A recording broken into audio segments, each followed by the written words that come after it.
નમસ્કાર ગુજરાત અત્યારના તાજા લેટેસ્ટ હવામાન સમાચાર જોઈએ તો ગુજરાત રાજ્ય ઉપર આગામી 3 કલાક ભારેથી અતિભારે દર્શાવવામાં આવી છે.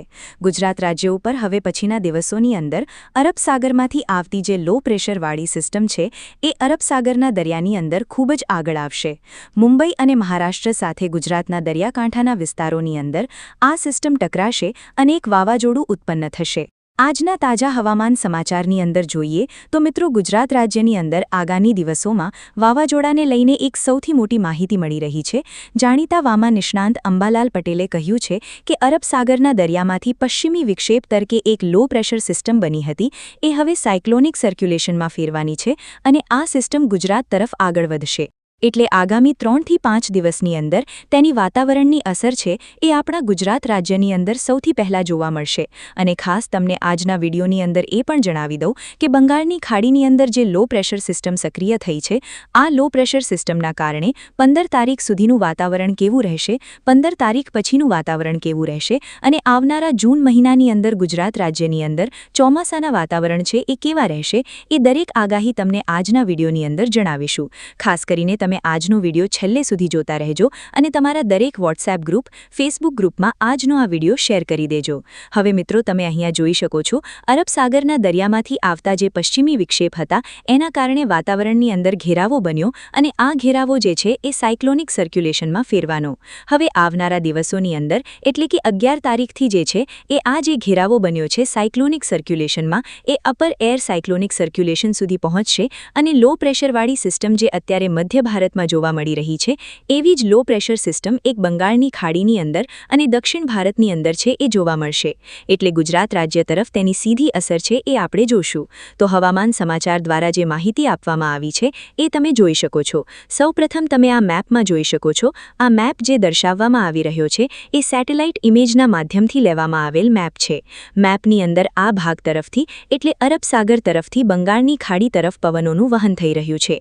સતત મિત્રો શુક્રવાર આવતી આ શુક્રવારે પણ આ પ્રકારનું વાતાવરણ રહેશે. તેમજ 15 તારીખથી લઈ અને હવામાન સમાચાર એવા કહી રહ્યા છે કે ગુજરાત રાજ્ય ઉપર જ્યારે પણ વાતાવરણીય અસર જોવા મળે, વરસાદી સિસ્ટમ હોય કે પછી કોઈ એવા કનેક્ટિવિટીના પ્રોબ્લેમ હોય કે ક્યારે પણ તો સૌથી પહેલા સેટેલાઇટ ઇમેજ જે છે જાહેર થતી હોય છે. તો આ વર્ષે ગુજરાત રાજ્ય ઉપર ભારેથી અતિભારે પવન સાથે વરસાદી સિસ્ટમ જોવા મળી છે. જેમાં પવનની ગતિ અત્યારે આવનારું અઠવાડિયું એટલે કે આજે નવું અઠવાડિયું શરૂ થઈ રહ્યું છે મે મહિનાનું બીજું અઠવાડિયું અને આ બીજા અઠવાડિયાની અંદર વાતાવરણ જે છે એકદમ ગરમ રહેશે. એની પાછળનું કારણ પણ તમને જણાવી દઈશું. ગુજરાત રાજ્ય ઉપર તેની સિંહ અસર પડવાની છે એ પણ જણાવી દઈશું.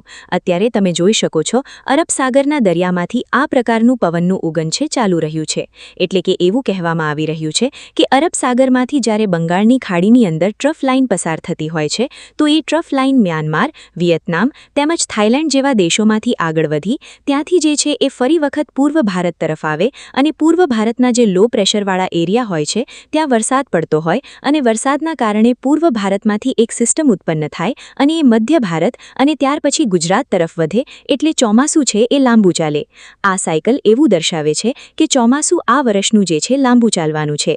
અત્યારે ચોમાસાની ગતિવિધિ શું છે? નૈઋત્યનું ચોમાસું જે શરૂ થાય તે પહેલાં તેની અસરની જે છે એ જોગવાઈ કરવી જરૂરી છે. કારણ કે મહત્વ એ બાબતનું છે કે ગુજરાત રાજ્યથી ખૂબ જ દૂર માલદીવ છે તેમજ લક્ષદ્વીપ છે એવા ટાપુ ઉપર જો વાવાઝોડાની અસર થશે તો એમાં રેસ્ક્યુ ટીમો દ્વારા જે છે એ બચાવ પક્ષ કરવામાં આવશે. જેટલા પણ બચી શકે તેટલાનો બચાવ પક્ષ કરવામાં આવે. હવે આ જ પોઝિશન આપણા ભારત દેશની જોઈ લઈએ તો દક્ષિણ ભારતથી લઈ અને અત્યારે તમે જોઈ શકો છો કે પૂર્વ ભારતના પશ્ચિમ ભારતના બંને ભાગ જે છે એ દરિયાનો કાંઠો લાગુ પડે. હવે આ દરિયાનો કાંઠો જે છે એ લગભગ ગુજરાત તરફ ખૂબ જ વધારે છે. એટલે કે ગુજરાત રાજ્ય તરફ જે સેટેલાઇટ ઇમેજ જે છે એ દર્શાવે છે કે લો પ્રેશરવાળી એરિયા એક ઓમાન અને જે ઓમાનના દેશોમાંથી આગળ વધી રહ્યું છે. અને બીજી આગાહી એ જે જાણવા મળી રહી છે કે અરબ સાગરના દરિયાની અંદર જે ભેજવાળું વાતાવરણ જામ્યું અહીંયા તમે જોઈ શકો છો મોસ્ટ ઓફલી આ જ રૂટ ઉપરથી છે આપણે હાલવાનું હોય છે. તો વરસાદી સિસ્ટમ જ્યારે ગુજરાત તરફ આગળ વધે તો એના વિશે પણ મહત્વની માહિતી એ છે કે લો પ્રેશર સિસ્ટમ સક્રિય થતી હોય છે. તો આ વર્ષે પણ એ જ પ્રકારે મે મહિનાના છેલ્લા 2 અઠવાડિયાથી જે આપણે જોયું છે તો ગયો અઠવાડિયું પણ ફેલ ગયું, આવતું અઠવાડિયું પણ હવે છે એ ફેલ ન જાય તે માટે આપણે જોશું. તો અત્યારે તમે જોઈ શકો છો બેંગ્લોર, બેંગલવી, મદુરાઈથી ચેન્નઈ, પોંડુચેરીથી અને ખાસ કરી હાર્સન અને બલ્લારી, સિરસી, બેલગાવ અને ગોવા આટલા વિસ્તારોની અંદર જે છે એ લો પ્રેશરવાળી સિસ્ટમ અસર પહોંચાડશે. ત્યાર પછી લો પ્રેશરની સિસ્ટમ અસર પહોંચાડે પરંતુ એની કનેક્ટિવિટી જે છે એ ખૂબ ઓછી થઈ જાય, એટલે કે લોકેશન પ્રમાણે જેમાં પણ હોય એ લોકેશન પ્રમાણે ન હોય તો વરસાદી સિસ્ટમ ગુજરાતના દરિયાકાંઠા લોકેશન અલગ અલગ હોય. તો આ મહત્વની બાબત એ છે કે ગુજરાત રાજ્યની અંદર સેટેલાઇટ ઇમેજ જે છે એને પ્રોલ રીતે ક્લિયર કરવું જરૂરી છે. હવે આ ક્લિયર કરવા માટે વેસ્ટર્ન ડિસ્ટર્બન્સ ભાઈબંધો સ્તર પાસે જવું પડશે કે જેમને આ પ્રકારના હોલ્ડિંગ્સ લગાવ્યા. હવે વેસ્ટર્ન ડિસ્ટર્બન્સની અસર ગુજરાતના દરિયાકાંઠા લોકેશન જણાવી અને એમની જીવન જરૂરી જે છે એ શૈલીને આપણે બચાવી લીધા. હવે આ માતાજી ગુજરાતના દરિયાકાંઠાના લોકોને જમશે અને આ બધાને ઘરે પહોંચાડી જનાર વ્યક્તિને સરકાર તરફથી એ રોકડ રકમ આપવામાં આવે છે અને જે લોકો અત્યારે આમને ગોતી રહ્યા હતા એમની પાસેથી પણ છે એ રોકડ રકમ આપવામાં આવે છે. હવે વરસાદી સિસ્ટમની અસર ગુજરાતના દરિયાકાંઠાના લોકોને જાય છે કે નહીં તો એના વિશેની સૌપ્રથમ માહિતી આપણે કરાવવી પડશે. તો ગુજરાત દરિયાકાંઠાના લોકોને જે છે સૌથી મોટી એ માહિતી આપીએ કે અહીંયા જો બંગાળની ખાડી અને અરબ સાગરના દરિયામાંથી ભેજનું વાતાવરણ વધારે આગળ આવતું હોય તો એ ભેજનું વાતાવરણ વરસાદી સિસ્ટમને છે એ આગળ ધંકેલાય.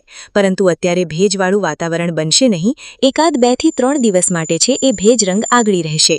એની એક સૌથી મોટી માહિતી મળી રહી છે. ડિપોઝિશન અને ડિમોઝિશન દ્વારા જે છે એ સૌથી મોટી હેન્ડપંપ આપવામાં આવી રહ્યા છે. હવે આઇન પંપ અને ડિપોઝિશન ડિકોમ્પોઝિશનની આપણે માહિતી મેળવશું. સાથે ગુજરાતના અમુક ચુકાદો વિશે છે એ દરેક લોકો પહેલા પહોંચવું પડતું હોય છે. હવે આ વરસાદી સિસ્ટમના ગુજરાતના દરિયાકાંઠાના લોકેશન છે એ આપણે જોયા. હવે સૌથી પહેલા હવામાન સમાચાર એવા મળી રહ્યા છે કે ગુજરાત રાજ્ય ઉપર 2 થી 3 દિવસ વાતાવરણ એકદમ ગરમ રહેશે, ત્યાર પછી ઠંડા પવનો છે ફૂંકાશે. હા મિત્રો, એ જ પ્રકારે છે અત્યારે તમે જોઈ શકો છો દક્ષિણ ભારત અને પૂર્વ ભારતના વિસ્તારોની અંદર લો પ્રેશર સિસ્ટમો સક્રિય થઈ, પરંતુ આ લો પ્રેશર સિસ્ટમોની અસર હજી સુધી ભારત તરફ આગળ નથી વધી. માત્ર ભારત તરફ આગળ વધતાની સાથે જ ગુજરાત રાજ્યની અંદર દરેક વ્યક્તિઓને જે છે એ રેન્ડમલી કોઈ એક્ટિવિટી જે છે એ થતી હોય છે વધારાની, તો એના વિશે આપણે પર્દાફાશ કરવો પડે. તો આ વરસાદી સિસ્ટમ છે એના માટે આપવું પડે તો ગુજરાતનું દરેક લોકો પાસે છે એ વેસ્ટર્ન ડિસ્ટર્બન્સ શું છે તો હાલ પૂરતી માહિતી છે એ આપણે સ્કેન કરીએ. તો આ માટે ગુજરાતનો સ્ટેન્ડ અને હેમ્પર આપવો પડે. તો આ જ પ્રકારે છે એ હેમ્પર થાય, પરંતુ એ બંને લોકો જે છે એ સૌથી મહત્વપૂર્ણ બાબત એ છે કે ગુજરાતના દરિયાકાંઠાનું લોકેશન જણાવો. વેસ્ટર્ન ડિસ્ટર્બન્સના આધારે છે એ પણ ચેક કરી લો. તો આ વેસ્ટર્ન ડિસ્ટર્બન્સની આધારે ગુજરાતના દરિયાકાંઠાનું લોકેશન છે, તો હવામાન સમાચારને પણ આ માટે કાઢવા પડે. ગુજરાતના દરિયાકાંઠાનું લોકેશન છે ખરેખર વેસ્ટર્ન ડિસ્ટર્બન્સની અસરમાં.